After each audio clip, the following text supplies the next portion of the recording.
Bienvenidos a News 24, el magazine de noticias y análisis en español. Mi nombre es Carlos Burovich y estos son los titulares. Masada, un símbolo de coraje o un mito usado con fines políticos. Dror Mayan, un fotógrafo que documenta el sur de Israel como se hacía hace 150 años atrás. Jerusalén, reconstruyen la sinagoga Tiferet Israel y Tel Aviv recibe las llaves de Eurovisión.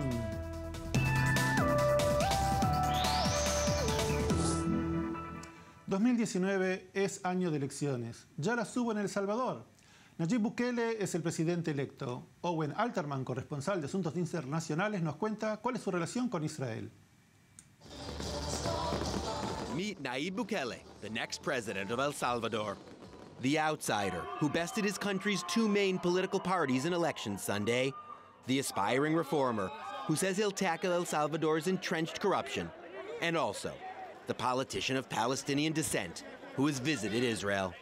Así habrá muchos que dirán que es imposible sacar a El Salvador adelante, que es imposible tener un El Salvador sin criminalidad, que es imposible sacar a la gente de la pobreza, que es imposible que nuestros jóvenes tengan oportunidades de empleo, que es imposible que nuestros hospitales tengan medicinas, que es imposible que nuestras escuelas sean dignas. Pues a ellos les decimos, si este día logramos lo imposible, vamos a lograr lo imposible también.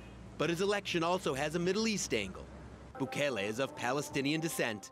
The Turkish newspaper Daily Sabah has reported his family left during the Ottoman period, before 1917. Let me have a picture.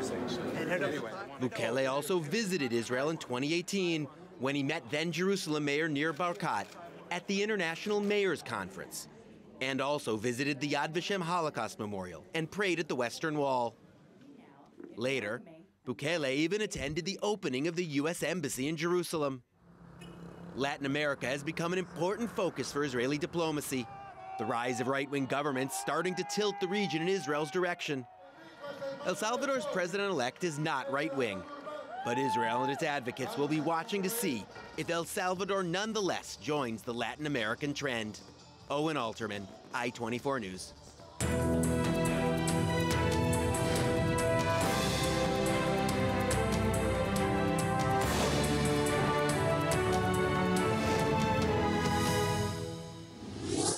En Israel se va a votar en abril y I-24 News junto con el periódico Israel Hayom emitirá un programa semanal especial, Elecciones 2019.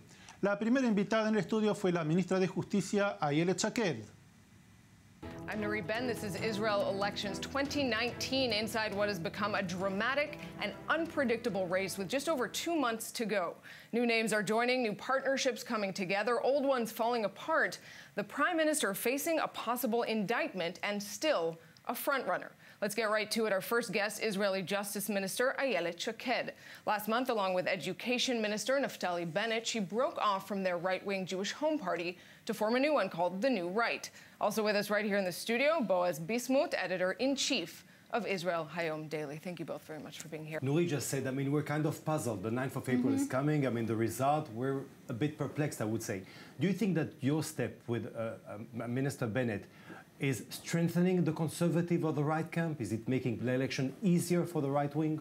It's definitely strengthens the conservative camp because we saw that when we was in the Jewish home, people, more liberal people didn't vote for us because of Tkuma party, and more and the ultra-Orthodox didn't vote for us because of Bennett. So we decided to split in order to increase the power of the conservative camp. Our party based on secular and Orthodox that working together. 50% of the party is secular, 50% will be Orthodox. I think that everyone in Israel can find the new Yamin as a home, if you are, of course, conservative.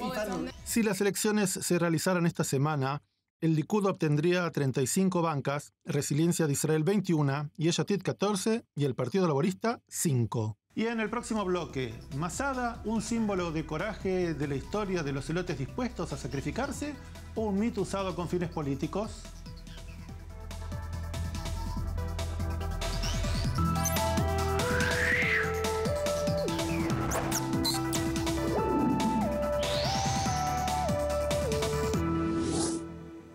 Gracias por seguir con nosotros. Están viendo News 24 en español. La montaña de Masada se yergue en medio del desierto cerca del Mar Muerto y fue un sitio en donde se crearon uno de los mitos fundacionales del resurgimiento del pueblo judío.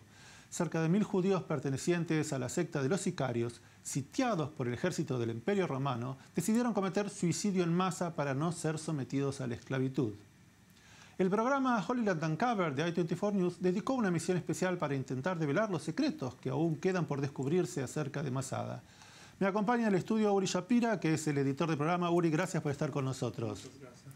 Uri, ¿qué es Masada y qué representa para la historia del pueblo judío?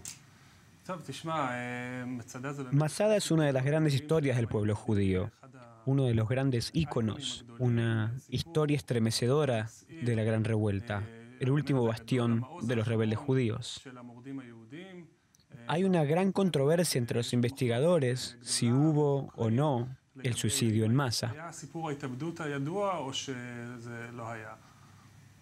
Veamos entonces la primera parte de Masada, realizada por Uri Shapira para Holy Land Uncovered.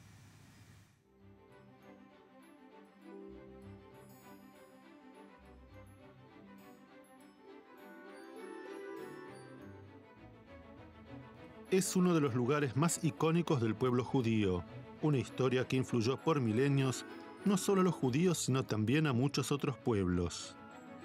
Los ecos de su historia aún retumban en la región y van mucho más allá.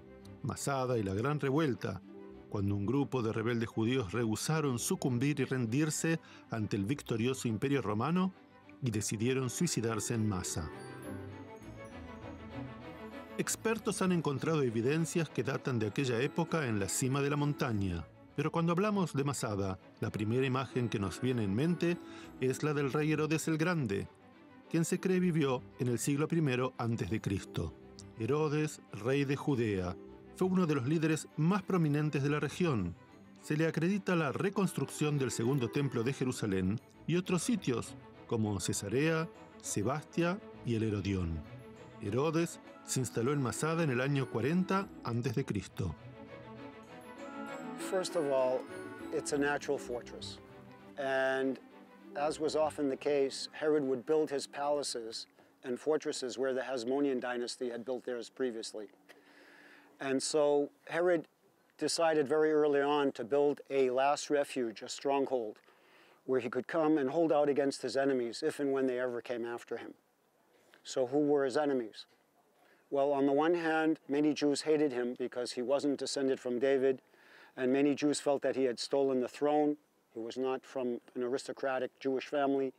His father was Idumean, his mother was a Nabatean princess, and many Jews hated him. But in fact, his real enemy was Cleopatra, the queen of the Nile, who coveted this area where there were oases by the Dead Sea, where they were growing the balsam plant, from which they were extracting the oil to make perfume. And Herod was very much afraid that Cleopatra was going to march north with the Egyptian army to conquer this area. And that's the main reason why he built Masada as a last refuge. En Masada, Herodes se recupera de una derrota en una batalla militar y hace planes para retomar el poder. Construye un magnífico palacio de 3 pisos en la cima de la fortaleza, uno de los más lujosos de la antigüedad.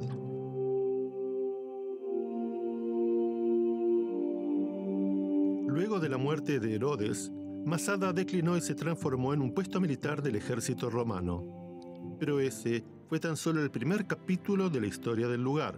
El más dramático, sin duda, estaba por llegar: la gran revuelta judía contra los romanos. En el año 66 de la era cristiana, el antiguo reino de Judea fue denominado Palestina por quienes gobernaban la región, el Imperio Romano. Con más de 25 sectas y cultos, la sociedad judía estaba atomizada.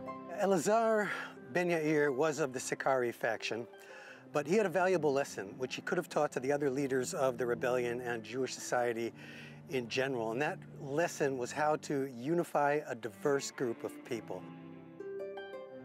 En el año 66, los judíos rebeldes conquistaron Masada a los romanos. Luego de la exitosa conquista, hicieron de Masada su base.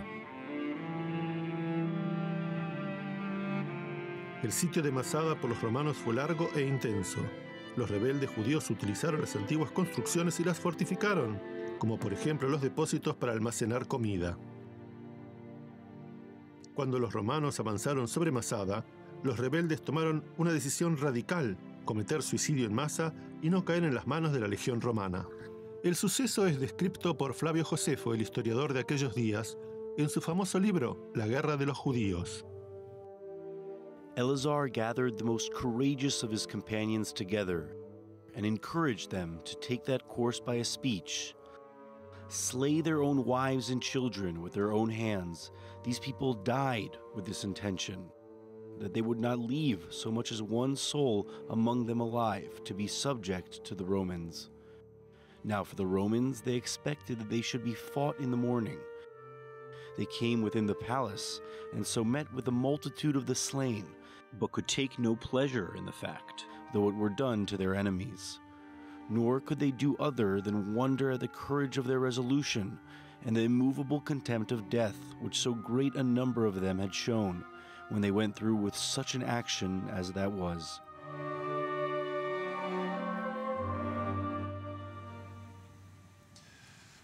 Uri Flavio Josefo cuenta que es una historia de heroísmo, pero algunos lo toman como un mito que nunca ocurrió. Los arqueólogos tienen diferencias entre ellos. ¿Cuáles son las diferencias? Cuando se habla de Masada, hay tres corrientes de interpretación. Está la arqueológica clásica, en la que entrevistamos a especialistas como Dan Bahat y Zev Meshel. Son arqueólogos que siguen los pasos de Yagel Yadin y que dicen que hay evidencias en el terreno que sostienen la historia del suicidio.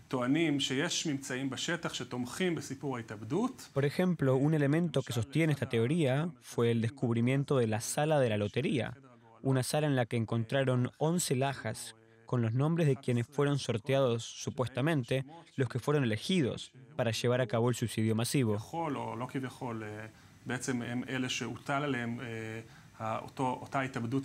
Hay otra corriente que sostiene que eso nunca ocurrió, que no hay evidencias en el terreno y que las que hay no son suficientes. Entrevistamos a dos especialistas en el tema. Uno de ellos es Nachman Ben Yehuda, sociólogo, y el otro es Yehiam Sorek, historiador, que dicen que en el lugar no se hallaron manchas de sangre, ni rastros de orina, que no hay suficientes pruebas que sostengan el suicidio. Otros propusieron teorías alternativas, tales como las que los sicarios abandonaron Masada antes del combate con los romanos. Y hay una tercera corriente, se la puede llamar intermedia, aceptada por muchos investigadores que dicen: no sabemos con exactitud, pero eso no es lo que importa. Lo que importa es la conclusión de la historia.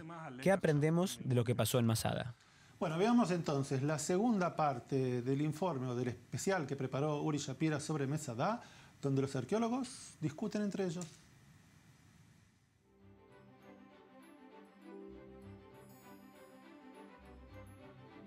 During the 18th and 19th century, the national movements were looking for heroes. The Austro-Hungarians, the Germans, the French, the Russians, everyone, and also the Zionists. They found it in Judah the Maccabee, Bar Kokhba, and so on. This is where the myth begins. Incluso antes de la formación del Estado de Israel, grupos sionistas solían subir a Masada. Era el símbolo de la redención judía, el anhelo de que llegue el momento en el que los judíos se pongan de pie y peleen por su lugar en la Tierra Santa. En 1926, el poeta judío Isaac Lamdan redactó el poema Masada, que ejemplifica el mito sionista. Lamdan escribe en su poema: And if to find atonement I survive, then answer, where? So importuning a silent voice replied, in Masada. And I obeyed that voice, and so I came. Con el tiempo, la expresión Masada no volverá a caer se convirtió en una mantra fundamental y en un instrumento para fortalecer el sionismo. El mito que envuelve a Masada continúa aún después de la creación del Estado de Israel. Entre 1964 y 1965 se realizaron excavaciones por un equipo de arqueólogos profesionales liderados por el profesor Yigal Yadin de la Universidad Hebrea de Jerusalén. Fue el proyecto arqueológico más complejo que se hiciera en aquellos tiempos, con la participación de cientos de voluntarios de muchos países. Zev Meshel fue uno de los primeros israelíes en explorar Masada en base a los informes descritos por Flavio Josefo en su libro La Guerra de los Judíos, y reunió evidencias existentes en el terreno, evidencias que quedaron del sitio romano.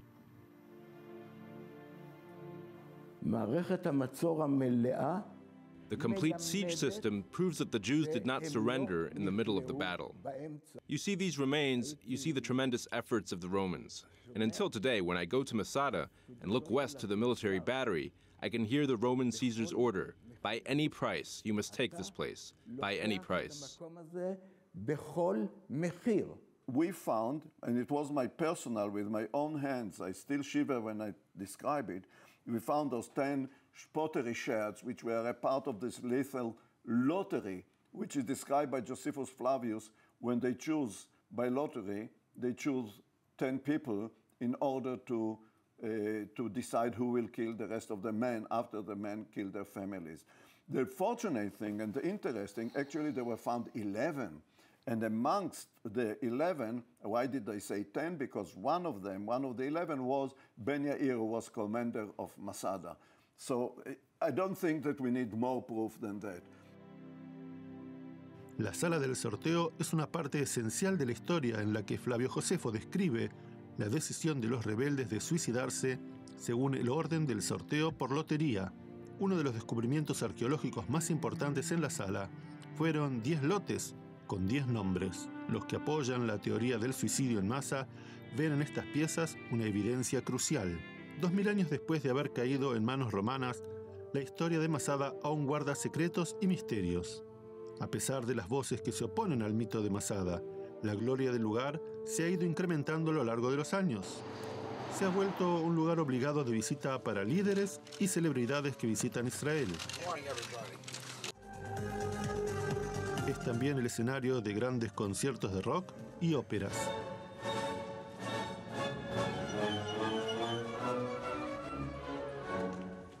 Recientemente se realizó una nueva expedición arqueológica, la primera en 10 años. I found wine jars with a label I know that belong to King Herod the Great. We actually know the title of King Herod the Great from a dump that we discovered several years ago here on top of Masada. And we thought that his title was King of the Jews. Well, now we know for sure from a dump that I excavated here what was his title. So you find evidence for fish sauce, for apples that were brought from Italy to the king, or fish sauce that came from Spain. It's not less dramatic than the big question about death. Masada, un símbolo de coraje, la historia de los celotes dispuestos a sacrificarse o un mito usado con fines políticos.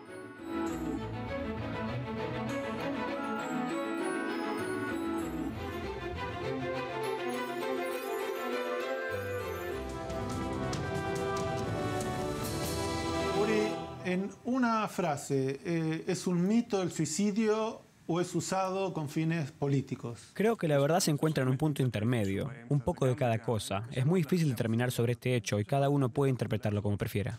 Muchas gracias, Uri Shapiro, que es el editor de Holy and Uncovered. Y en el próximo bloque, Dror Maayan, un fotógrafo que documenta el sur de Israel como se hacía hace 150 años atrás.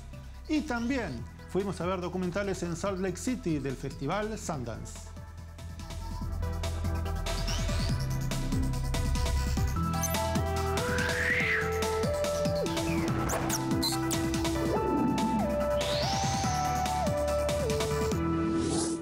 Gracias por seguir con nosotros. Están viendo News 24 en español. El Festival de Cine Sundance se celebra en Salt Lake City para que los grandes estudios y distribuidores de cine conozcan a realizadores independientes. Lottie Bailey de i24 News estuvo en el festival y nos trajo 2 informes. El primero acerca de películas relacionadas con el Medio Oriente. People from the outside countries, they can see other than the fact that we live in constant wars. And it bothers me so much. They only see the side they want to see. They should look deeper.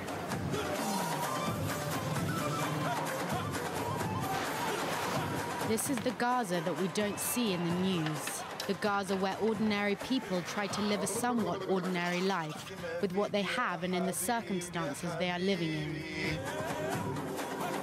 I had the chance to sit down with directors Gary Keane and Andrew McConnell at Sundance Film Festival and heard more about what life inside the Gaza Strip is like. I mean, their efforts to live a normal life are at the heart of this film because it's not a normal situation. It's an extremely abnormal situation, their environment that they live in. But when those moments come through, when you see them, let's say, water skiing or surfing in the Mediterranean or just having parties, weddings, you can see how important those moments are because they're an escape from what's happening most of the time. I also spoke to Tunisian female filmmaker Mariam Joubert. Her short film Brotherhood brings home Tunisia's struggle with radicalization. Did you see a rise in the radicalization of young boys in Tunisia only after the 2011 Jasmine Revolution? Tunisians make up the largest percentage of foreign fighters for ISIS. The revolution happened and people were hoping for change quickly, which is why I wanted to make Brotherhood, because now that ISIS's reach has been diminishing, a lot of the Tunisians have been returning, and that's a big question, is what do we do with them? Food. Some kids at school like computers, cars, selfies, toys. I enjoy simple, ordinary things in life, like food. Another Middle Eastern-themed film creating buzz at Sundance is Abe. It was really good. It was really well put together, and it was a really wonderful story. I thought it was great. I don't know, it was really about connecting cultures, and I think that's something we really need today, so. I thought the acting was great, the little kid was great in it. I liked the mix of the kind of the Palestinian and Israeli perspective, and the conflict of how food can kind of make that all work. I thought it was beautifully crafted, and the young man, he was just so lovely, and the meshing of the two cultures was just magnificent. Directed by Brazilian Fernando Grosstein Andrade, Abe is a foodie with an identity crisis. My name is Abraham Solomonote. Some people call me Avraham, some Ibrahim. I prefer Abe. Abe decides to bite his way through his problems. I wish I could cook something communal that brings people together like you do. I wanted to tell a story about how food is able to connect people. Obviously, the Israel and Palestine conflict is one of the most complex conflicts in the world, and not that I'm suggesting such a simple thing for such a complex problem, but the reality is when you have a big argument, food opens the hearts to people, change the mindset, and this is what the story is about. This year, more than ever, there are more Middle East-themed films and documentaries in competition at Sundance than ever before. Lottie Bielen, I24 News.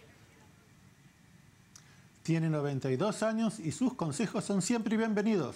Dr. Ruth, una niña que escapó de los nazis, combatió por la independencia de Israel y en Estados Unidos se convirtió en la terapeuta de sexo más famosa de la historia. ¿Tienen dudas? Pregúntenle a Dr. Ruth. Having been raised with no family around, there was no place on earth for me. She was a young child living in Frankfurt, Germany, when the Nazis came to power. The documentary, Ask Dr. Ruth, which just premiered at Sundance Film Festival, has been praised by critics. It introduces young Carola Ruth Siegel, born in Frankfurt, Germany in 1928. She is delivered to an orphanage in Switzerland as part of the Kindertransport escaping the Nazis at age 10. Because of my background as a German Jewish refugee, I had a sensitivity for the people who were regarded as subhuman. From Switzerland, Carola Ruth Siegel arrived in Israel, where she volunteered for the Israeli Defense Forces and had her first sexual awakening. My being in the Haganah is in the documentary. Are you going to see the documentary? Of course. My being in the Haganah, I was a sharpshooter. I know. I was a sniper. I know. It's in the film. My friend and I, come here, my friend and I show on a kibbutz where I had my first sexual whatever. And to becoming Dr. Ruth, the most well-known sex therapist of all time. We didn't think it would explode like it did. And then, of course, she got her own television shows. Dr. Ruth certainly left a mark on her audience. I absolutely enjoyed it. She's amazing, and it's incredible how someone who's 92 now can be more relevant to everything that's going on than many people of my age. She's a great lady. She's done a lot. It's exceptional, exceptional movie. Academy Award material. Say the word sex with more emotion. I have an obligation to live large and make a dent in this world. Lottie Bielen, I24 News. Hoy en día, con un teléfono podemos sacar miles de fotos fácilmente. Pero hace 150 años la tarea era un poco más compleja. El fotógrafo Dror Maayan recrea las condiciones en las que pioneros de la fotografía documentaron el sur de Israel. A quick quiz. Which picture was taken during the 19th century and which one more recently? The uncertainty is perhaps what fuels Israeli photographer Dror Maayan, who uses the same cameras and techniques as those used in early photography. There is no comparison to the modern technology that we are all used to, digital technology. Let's say if you have a very, very, very advanced digital camera, it will go up to 20 or 30 or 40 megapixels. This technique, we have billions and billions and billions of information. Recently, Maayan launched a new exhibition at the Hecht Museum in Haifa called Photoarchaeology. Maayan wraps up a long-term project where he traced the footsteps of two researchers, E.H. Palmer and Charles Drake. Drake and Palmer were the first researchers and the first photographers to document the Byzantine ruins in the Negev, Shivta, Ovdat, and others. They were the first in history, actually, and they were almost totally forgotten. The exhibition features rare original pictures from the 19th century taken by Drake and Palmer and the new photos by Maayan side by side. Comparing the two time periods, we can definitely see the extreme changes in the area over the course of nearly 150 years, from deserted and neglected sites in the Negev to a vivid archaeological site and a national park.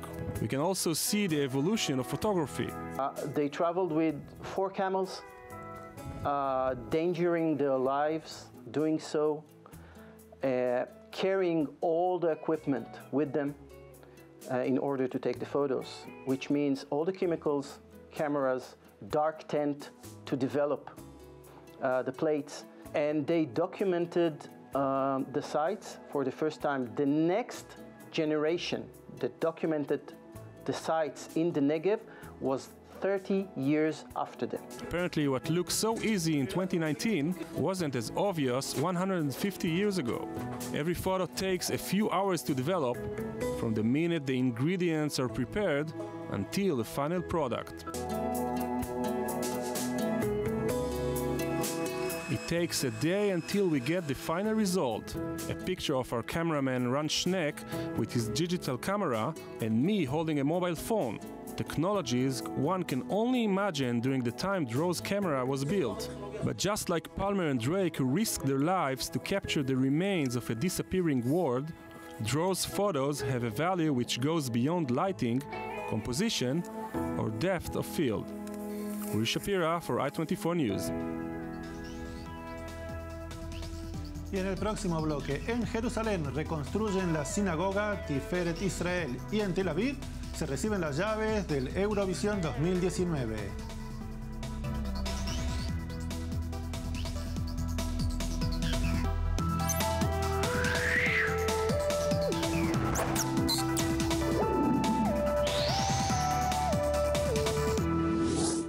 Gracias por seguir con nosotros. Están viendo News 24 en español.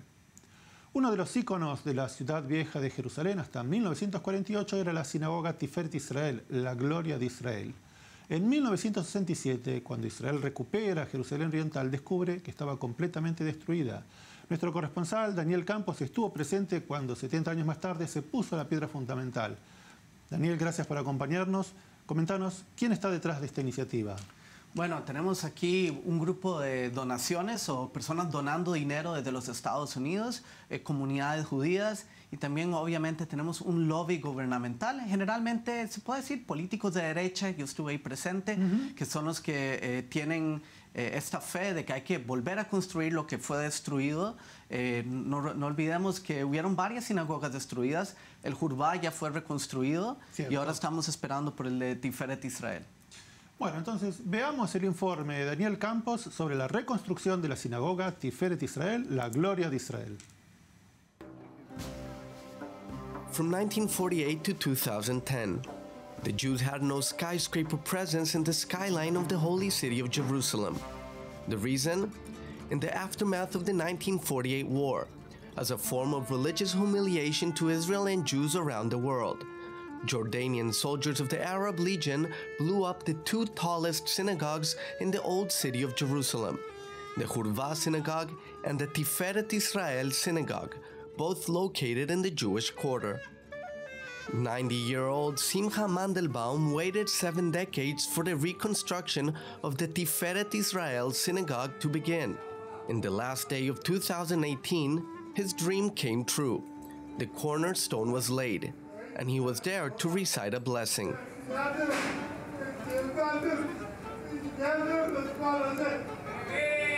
My grandfather was the president of the synagogue over here, and we as children and my parents came to pray here while we were living in the old city. For almost 2 decades, from 1948 to 1967, Jews did not have access to their main holy sites and synagogues in the old city. We didn't know that the synagogue was destroyed until quite a few months later.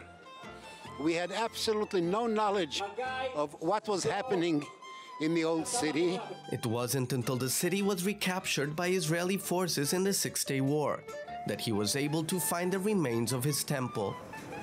All the houses around here were broken, and it took us months until we relocated exactly the spots where the synagogues were and where the things are.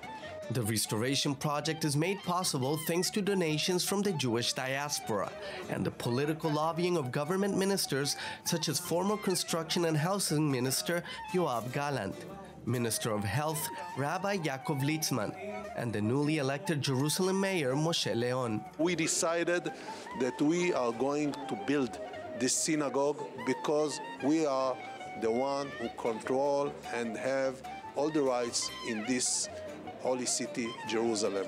The story of the Tiferet Israel Synagogue began when the Ruzhiner rabbi in Sadigura, Ukraine, gave Rabbi Nissan Beck the task to prevent Tsar Nikolai I from buying a plot of land near the Western Wall, where he had the intention of building a church and a monastery. Beck managed to buy the land from its Arab owners ahead of the Tsar, and instead Nikolai I had to settle for what is known today as the Russian compound outside of the old city. The symbolic ceremony for the reconstruction of the Tiferet Israel Synagogue went smoothly. In 2010, the situation was different for the reconstruction and reopening of the Hurva Synagogue, which faced opposition of all sides of the Palestinian political spectrum. Now you see this synagogue, which is a place of prayer, a place of religious study, and the truth is, it has become a symbol of Jewish revival here in Israel. The project for the rebuilding of the Tiferet Israel Synagogue is expected to stretch over 4 years and will include a museum in the underground floors. The height of the synagogue will be 25 meters. Daniel Campos, I-24 News. Y de Jerusalén nos vamos a Tel Aviv, que recibió las llaves para inaugurar el Festival de Eurovisión que se hará en mayo próximo. Daniel, vos estuviste, ¿cómo estuvo el evento? Bueno, vino un representante muy importante de la alcaldía de Lisboa. Fue un evento muy interesante, definitivamente. Mucha presencia de israelíes de la comunidad LGBT que están muy emocionados y bueno, va a haber un fiestón, como dicen, en esta Eurovisión acá en Israel. Aunque hay muchos músicos extranjeros que están pidiendo, miembros del BDS, que quieren que cancelen el evento. Pero bueno, parece que no va a suceder. Bueno, pero primero estuviste en el evento donde recibieron las llaves. Veamos entonces el informe de Daniel Campos. My dream is to perform in the Eurovision. And if you don't mind, may I use this opportunity for a short audition? Woo!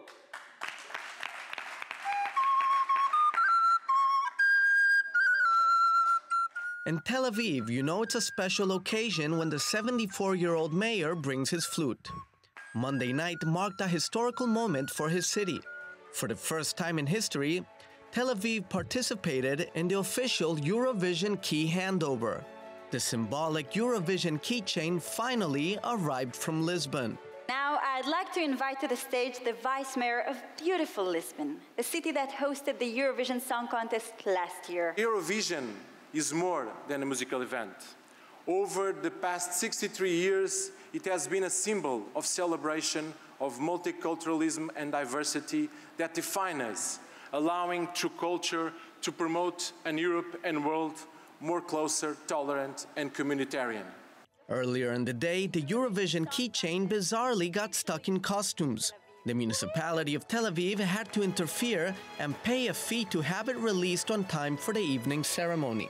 I represent the Eurovision, the European Broadcasting Union, and all of us are really excited that the contest once again got back here and that we can make another great edition here. Chosen as hosts for the evening were two individuals that reflect diversity. Prominent celebrity Asi Azar, a prominent figure in the local LGBT community, and the Arab-Israeli slam poet and journalist Lucy Ayoub. During the official Eurovision contest, they will co-host the event with presenter Erez Tal and Israeli supermodel Bar Refaeli. Without her, none of this would have ever happened. Our Netta Barzilai. The ceremony was followed by the draw to decide the order of the semi-finals for the dozens of countries taking part in this year's competition. Israel is the host country. It therefore will automatically advance to the final round with the Big Five: Italy, Spain, Germany, France, and the UK. The two semi-final events will take place on May 14th and May 16th. Thank you all for being here. Thank you for watching. Thank you, Lucy. Thank you, Asi. We will see you all in May for the first ever Eurovision Song Contest to be held in Tel Aviv. Daniel Campos, I24 News.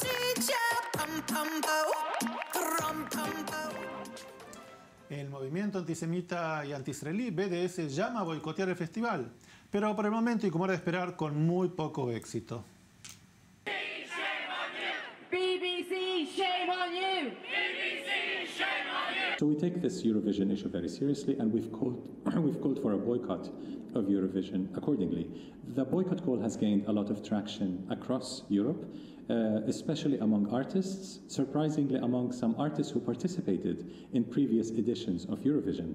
It has gained a lot of traction, particularly in Ireland, in Iceland, in the UK, among other countries, Sweden, among other countries. Israel is fully aware that anti-Israeli BDS activists will try to disrupt the Eurovision.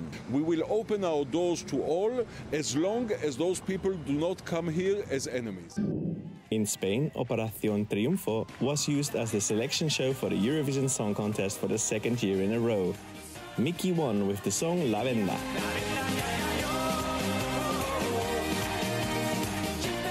Spain's neighbors France selected Bilal Hassani for Tel Aviv. Roi will be the song performed on stage for France. Malta used X Factor to select their artist this year. Michaela Patch will represent the island nation in Tel Aviv. For the second year, Czech Republic held an online selection for their Eurovision hopeful. Yesterday it was announced that Lake Malawi will represent the Czech Republic with the song Friend of a Friend. Earlier this morning, Austria announced Panda as their artist. A bit later, Finland announced their participant. The Rude will represent the country. San Marino will, like in 2016, be represented by Serhat, and Iliot will fly the Belgian flag in Tel Aviv. Tamara Todevska will represent the former Yugoslav Republic of Macedonia this year, and the Netherlands announced Duncan Lawrence as their artist for Tel Aviv. Daniel, sin duda, va a ser un evento extraordinario. Pero, ¿a quién le debe Israel, Tel Aviv, este evento? ¿Gracias a quién? Obviamente, Netta Barzilai, la ganadora de la edición de Lisboa. No hay otra forma de decirlo. Estamos viendo cuando cantaba la canción ganadora. Y bueno, y definitivamente ya representa algo muy interesante que, bueno, le luce hoy día al Festival de la Eurovisión. En los últimos años la Eurovisión se ha vuelto un festival, se puede decir, muy abierto, muy liberal, muy alternativo, también muy abierto a las ideologías de género.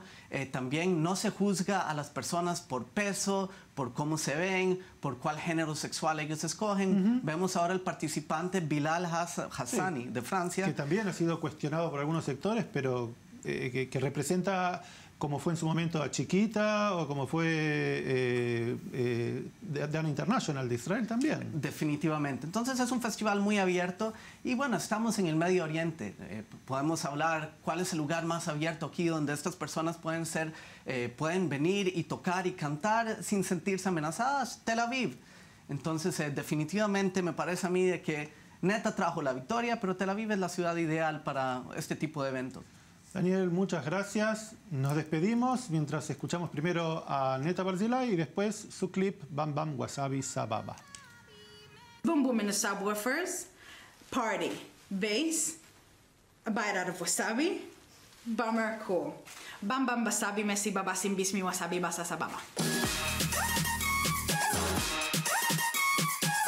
I just thought about all this Eurovision experience, you know. I was this idol for people. I was this idol for empowerment, for self-love, for self-acceptance. Am I your idol? Like, how? Why? And it miraculously empowered me. So it's a circle of empowerment. I was suddenly what they told me that I am. And it was amazing to feel that way. I'm not your toy!